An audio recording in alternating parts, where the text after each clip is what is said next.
listen.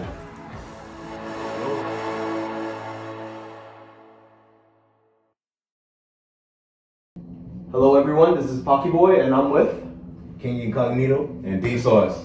So tell me about yourselves. Well, basically, we knew each other from high school. Yeah. You know, I transferred into school, and he was already lit. You know, he was popping. And I remember I stood at the table one Freestyle Friday, bro. You know what I'm saying? Yo, me Smishy. Yo, he was on the kickboxing. Yo, fact, bro. And I remember, because I was always doing music, and I walked up to him, and I was with my boys, there was like two of us, and I was like, bro, they sound trash, bro. And he was like, yo, go show him something. And I was like, bet. And I walked over there, and I think that was like our first cypher, bro. Yeah. That was like our first cypher. Bro. So music brought you two together. Yeah, pretty much. I mean, we had this class, but it was the music at the lunch table. Yeah. So what got you guys into music? I mean, my pops was always playing the bass when I was like really young, so I kind of picked up on like music theory through that, and I just love listening to like rap music, hip hop, all that. So I just tried to like emulate some of the greatest people. So it was your pops type thing? Yeah, it was my pop That's that got me interesting. into it. That's interesting, because it was my pops too, but in a different way. Like when he went to jail, I just had to write. Like I had to get my emotions out somehow, and I wrote my first song like the second or third time he went to jail. I wrote a song about it because I was just so hurt and distraught and all that. And so I just wrote. I was like 8 years old and I just wrote. And then that's when the music started. My mom was beatboxing in the house, and I was, my name is, and like high pitch ass boy, bro. high pitch, bro. Sound like a little girl. My name is Jimmy, got plenty of knowledge. That's why I'm going to college. Hey. I'm not a hood boy, I'm a good boy. I'm cool, just stay in school. Hey, I'm not a robber, I'm a preacher. And if you listen to me, I'll teach you. I don't always do right. I gotta think twice, can't second rest, cause everyone ain't nice. I'm not a... Alright. So music was a way for you to express yourself, to get your emotion out there. Yeah, of course, bro. Do you still use it to express yourself now? Yeah, I mean now the struggle is different, bro. You know what I'm saying? So now it goes so now it goes from I once knew a dude that quit school at 16 to I'm stuck in a love affair. You know what I'm saying? Yeah, like now I'm like girl. Now I'm like damn, I like girls now. You know what I'm saying? Yeah. So as a kid, who is your favorite rapper? Dang. Oh yeah, I want to hear this. Yo, chill, bro. You know I was really into the gospel rap. Tell me more. I was really into. I didn't really like rap. You know what I'm saying? I really listened to R&B. Oh. So it was more. That's why like my music has an R&B twist to it, and of course it's more like. You be singing too much. I sing. You be I singing sing too much. I remember when I first started singing, bro. He was just like not having it, and I almost didn't join the group because I was singing. But I really like it. Like I liked Neo, Nelly, who else? Usher?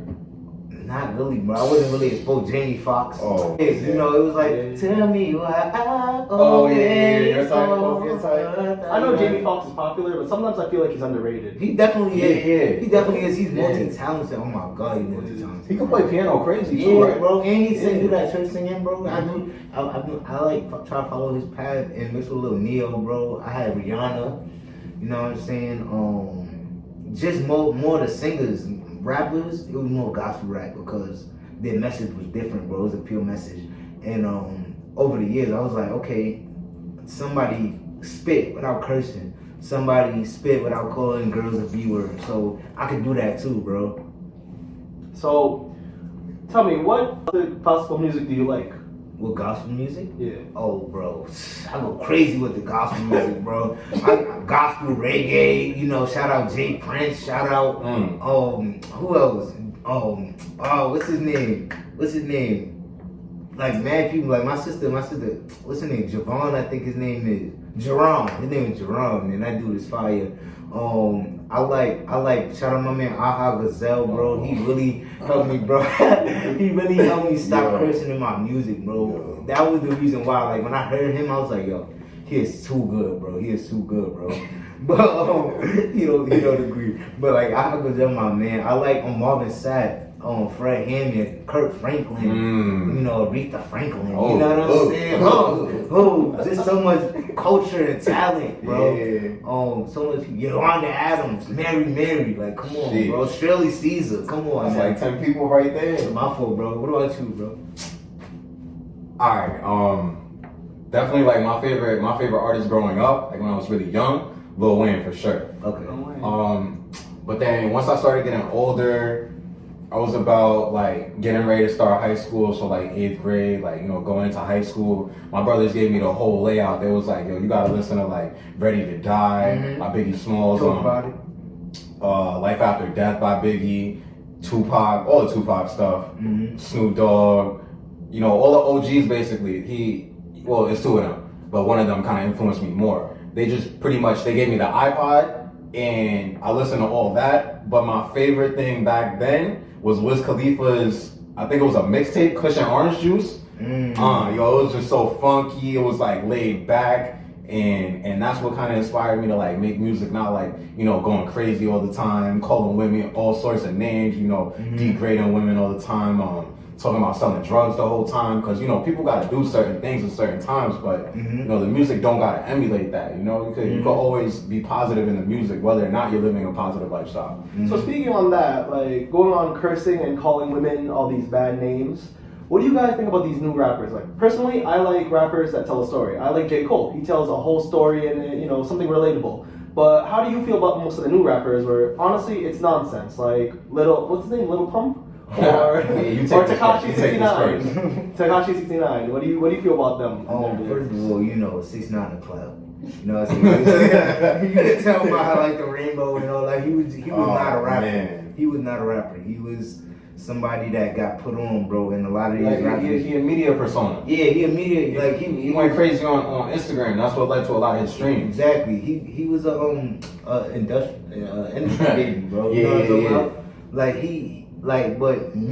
I think for me and D it's different because it comes from a different place, bro. He did it because he was trying to get put on, bro. He intertwined with the Bloods, you know what I'm saying? Like this stuff like that to help him boost his popularity without really trying to tell something, without really trying to spread a message, bro. You know what I'm saying? People like Dave East, those are the people that's trying to spread something. People like Nipsey, you know what I'm saying? People like me and Sauce, like you know what I'm saying? I'm trying to spread something. I've been doing this, like, that's what I'm saying. The origin story of music for us was different. You know what I'm saying? So in terms of this new stuff, I'm like, I don't really even consider them rappers. Like, who are they going to influence for real? Like what are their influences? Like, what are they influencing? You know what I'm saying? Speaking of influencing, what do you think the effect on the kids and the community in general? Alright, so music is very important. Like you put it on the radio while you're going to work. You listen to it on your way back. It's just something that kind of dictates the vibe of the room or the area or whatever. So if you always listening to like Lil Pump per se, you might be somebody that's likes, thinks Xanax is cool. If you're always listening to drug addicts, you're gonna think less about doing drugs. You're gonna think that it's less serious than it really is. It normalizes. Yeah, it normalizes it. It makes everything, it just desensitizes you to a lot of the things that are actually very serious. So do you think artists, they should be responsible for their lyrics? Alright, so I think that there's a level of accountability for both sides, right? Because I don't think that you should be listening to music, and a lot of people idolize their favorite artists to a whole nother level. They'll do whatever it takes to go to a concert to see them, to get an autograph from them, whatever. And I think a lot of artists, they don't put any effort into their lyrics, and that's why they end up talking about a lot of drugs sometimes, a lot of, disrespecting women and stuff. And I think that there should be a level of accountability on both sides. I think that you shouldn't go too far into your favorite artist's lifestyle, but at the same time, the artist should try to tell a story more, should try to, make it so that they're promoting positivity instead of only negativity. So speaking of idols, Nipsey, sadly he recently was killed. How do you guys feel about that? Because he did have a huge positive impact, and his death was very unnecessary. So what do you guys feel about that? Alright, I got it. I think Nipsey's death was like, it was just crazy because the way that he was killed, it was it was basically he said something to somebody to try to put them on the right path, but that person didn't take it that way. He took it as disrespect. So he like spun the block, came back with a gun and just shot him down right in front of his store. And I think that's crazy, but his impact is everlasting though, because the videos of him, his music, he's one of the few people that have music that's like saying, you know, go get this money, go sell this house and like get another one, increase the property value, whatever. You know, he talks about a lot of factual things in his music. So I think that he's gonna live on forever with his music. Were you guys a fan of him? Did you listen to his music like Personally, no. Like personally, I found out about him more after his death. Like obviously, like if I know D, I'm like, oh D, yeah, that's D Souls. But like after getting introduced to him, you know, I said, okay, that's my man D Souls. It's different. So I knew of Nipsey Hussle, but nobody ever said, bro, listen to this Nipsey Hussle. You know what I'm saying? Let me introduce you through his music. So I felt cheated in a way because I wasn't able to appreciate him in his life. But I'm glad that like now, as I saw his impact, I was like, okay, this is a cool dude. This, even if I may not agree with some of his stuff or like lyrics or gang affiliation or something, like I'm like, okay, his music was cool, his message was good, so I like the person. You know what I'm saying? Now. Yeah, dope message. Yeah. So who's your favorite artist right now?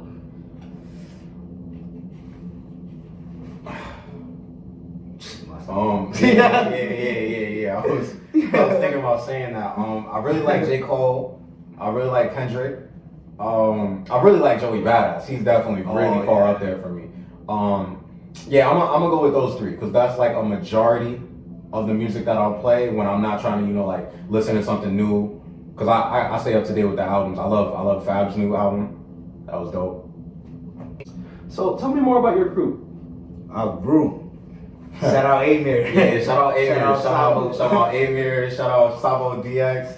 Shout out Demigod Dre. Shout out Johnny. Yo, shout out Riot Angel. She's nice too. Yo, she slept on. She's nice, bro. Yo, our group is just we come together. We'll spit some bars, right? Mm-hmm. Somebody will go home, make a beat for those bars, and then that's pretty much what we do. We just love having positive sittings. We just love the music itself. You know, we're not in one specific genre. That's another thing about it. You know us. what's crazy, bro? What up? The way we get together and collect, like, bro, remember we was at the studio session, bro? Yeah. And I hopped on the drums, and then they started freestyling. Yeah. And we totally left R&B. We totally left hip hop. It was full on rock music. Bro. Yeah. And they still was freestyling, and then I'm on the drums freestyling, and then they on the drums like we was going crazy, bro. And like I really like the fact that we could just hop around like that, right? Yeah. The fluidity of it. You know. So the energy, you guys, you feed off each other. Yeah, we feed off each other. But definitely the biggest thing about our group is like, you know, we love music so much that it's like we don't stick to one genre. We might have like a synth that sounds like it should be in a pop song or a funk song, and we'll have that just going crazy in the background of a song that's produced by somebody in the group, and it'll still be like closer to a trap, rap, R&B song, but it'll have elements from other genres in it. Mm-hmm. I love this. So that's the problem. How many songs have you guys made? Oh, bro, we got bad music, bro.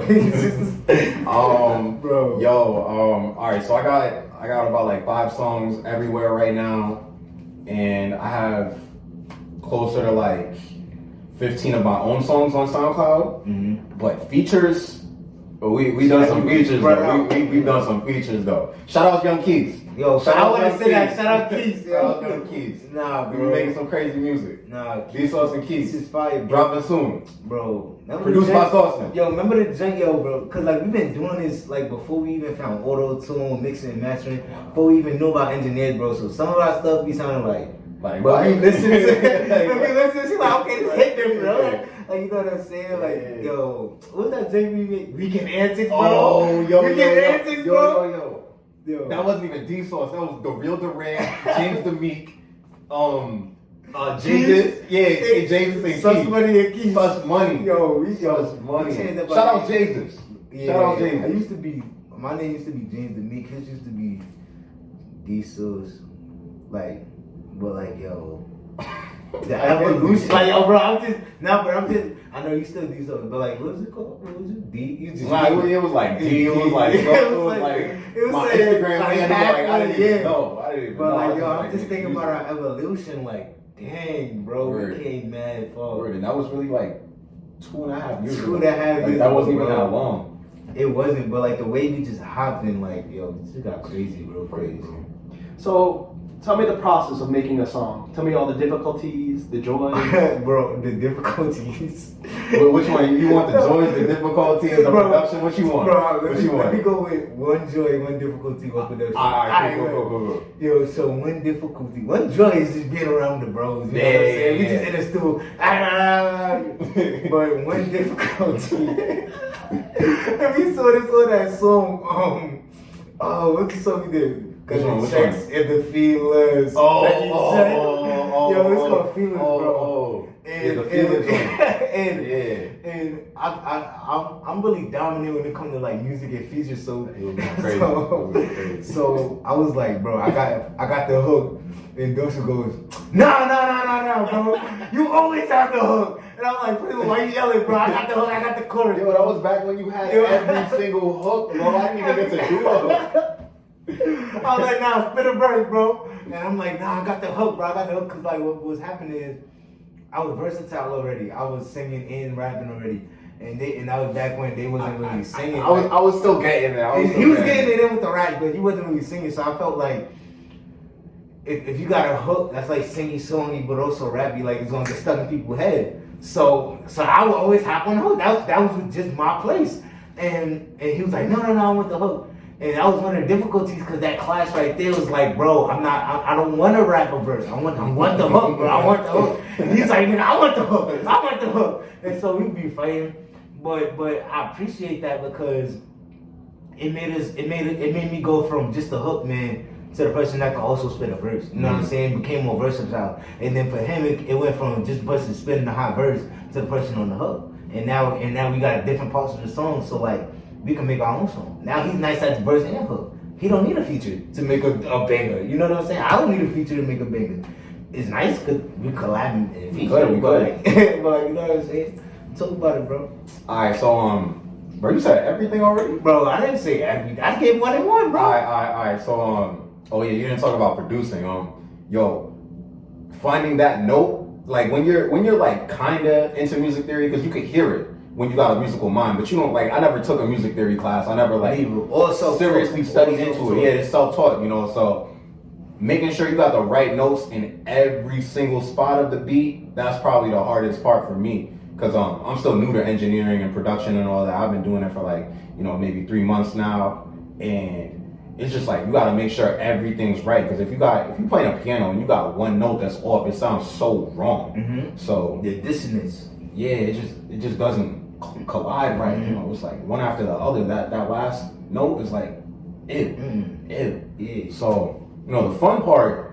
There's so much fun about making music because when you doing it with your friends or like even people you barely know, like just being in the studio or like a home studio, the energy is so much different than just like sitting around talking with your friends, playing a game, like playing some basketball, whatever. It's so much different. Like when you're in the studio, it's like, yo, I got this chance to make this perfect.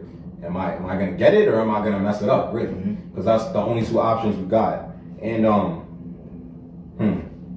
something that's hard with the music, not the production, is definitely like, I'm good at writing bars and I'm good at freestyling and all that, but every once in a while I'll get to like 14 bars into my verse or like 30 bars into my verse and I'll be like, yo, how do I make sure that the end of this verse isn't just 2 bars at the end, and like not just 2 bars at the end, like I need to finish this up, to make sure that it goes into the hook good, but to make sure that it doesn't just sound like it's like a run-on sentence at the end, Yeah.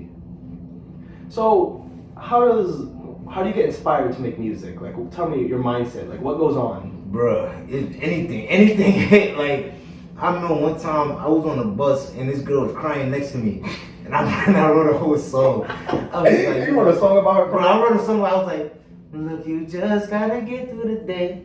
Hey, you just gotta get through the day. Hey, you just gotta get through the day. I I know it's hard to like, bro, you know what I'm saying? Yeah. But I wrote like I'm in the shower. I'm like, damn. You know what I'm saying? So that's inspiration right there. You know, hearing the beat, of course. Bro. Yeah. Oh my god. You hear the beat, oh like, my god. Yo, shout out to DJ Book. His beats had me inspired a couple days ago. Shout out Job Beats. Shout out Show Beats. That's my two, personal engineers and producers. Yes, bro, you know sir. what I'm saying? Shout out 516. Definitely. Yo, we just gotta shout everyone out. Shout everybody out. Everyone. We all family, bro. Yeah, like it's family. all different groups, but we all just come together. Like I don't know, it's so weird how we come together. Like it's just all family, bro. Family, man. New York. You know what I'm saying? Yeah. So speaking of family, I know there's been a lot of problems with record labels. Would you consider that part of the music family? Although they have like the situations where they're kind of controlling the artists. Nah. They like the colonizers, the slave masters. Cause you signed that contract, right? My friend just signed a contract actually. He got he got the advance of a couple racks or whatever. But like, first off, in advance, you gotta pay it back. So it's not even really your money. You gotta make money off of that money. You just like blow that on a chain, you just bought yourself a chain. But you gotta pay somebody else for that chain in addition to the jeweler. So the record label, you sign the contract, right? Most people, they see 2,000 and they're like, oh my God, I gotta sign this, right? That's like a lot of money to a lot of us right now. So they sign it. They don't read that you can't drop a mixtape this year. You gotta drop 2 albums. You need to feature with so-and-so on the label. And sometimes they give you hours that you need to be in the studio. As an artist, the worst thing that you could do as an artist is have a set, well, in my opinion, is have a set schedule like Monday, 6 a.m. studio. That's when like after a few weeks, you don't want to write no more music. You don't want to do no more music. Like you're supposed to do it in a time where you're feeling inspired, like whenever you're free after your homework's done. So here we go, kids. I am a teacher. You know what I'm saying? You're a college student. So, it's like when you're feeling inspired, when you're free, you don't want to have somebody dictating what you got to do, when you got to drop it, how long your album has to be, stuff like that. And also they don't, the record labels don't like it when because they know that you have a fan base and they know that your music appeals to that fan base in a certain way. We like to switch it up, record labels would be like, nah, stay in that same genre, make another song that's gonna hit the same way, so that you could, target the same people and they'll keep coming back. But I don't really like doing that. I like spreading myself out. I like making music on how I'm feeling. It's personal expression, so I'm not always feeling the same. So, do you feel like this is abuse from the companies? Of course. It's partially abuse, but it's a business at the end of the day, and they're trying to make the most money. They look at you as an asset, and they're trying to get the most money out of you possible. So an investment, yeah, they're investing in you once you sign to them. So I'm not blaming them. It's just how it is. Shit, I'm blaming them. I don't care. I need all my liberties, bro. Yeah. All my creative liberties. Oh, you sign your masters away, bro? Yo, that's clip, bro. I get all my KMG unsigned. I get all my stuff, bro. Yeah, I need all of that. I need all my All stuff, 18 bro. cents. Oh, $10, bro. That's what I'm up to now. $10. Okay. Let's go. So before we wrap up, you wanna tell anyone anything? Yeah, my new project, Love Affair, is coming out real soon, bro. If you want to listen to my music, Love Affair by Incognito. I got a lot of features on there, a lot of family. Shout out B Roy, shout out Young House, shout out my man, what's his name? Damn, I forgot his name. Ooh. The dude that's on Plans, bro. Plans? Tell you it's a plan right now, cause I can be your man right now. I don't know. Shout out Dave.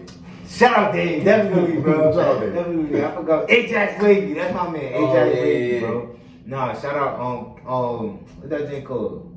Yeah, Love Affair Project Incognito. Woo! Coming out real soon. Yes, sir. Half Our Shows, Uh-huh. Love Affair, Uh-huh. With You, Playing Games, and Plans. There we go. Yes, sir. You already know the vibe. Little Shorty. Little Shorty. Yo, you got anything with it? Yo.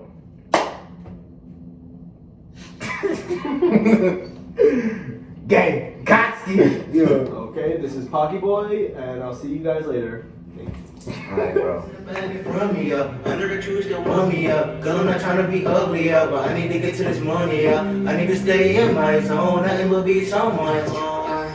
You don't know walk like me, you don't know talk like me, you don't get down like me. Cause he ain't a boss like me, but this is the path I chose. I chose to be on my own, till I get my neck on bro. But he don't know all like me, he don't not tall like me, he don't get down like me. Cause he ain't a boss like me, but this is the path I chose. I chose to be on my own, till I get my neck on bro, till I get my back to.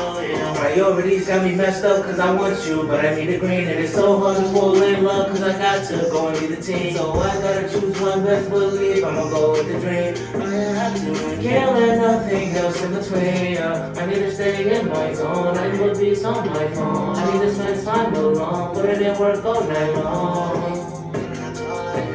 You don't get down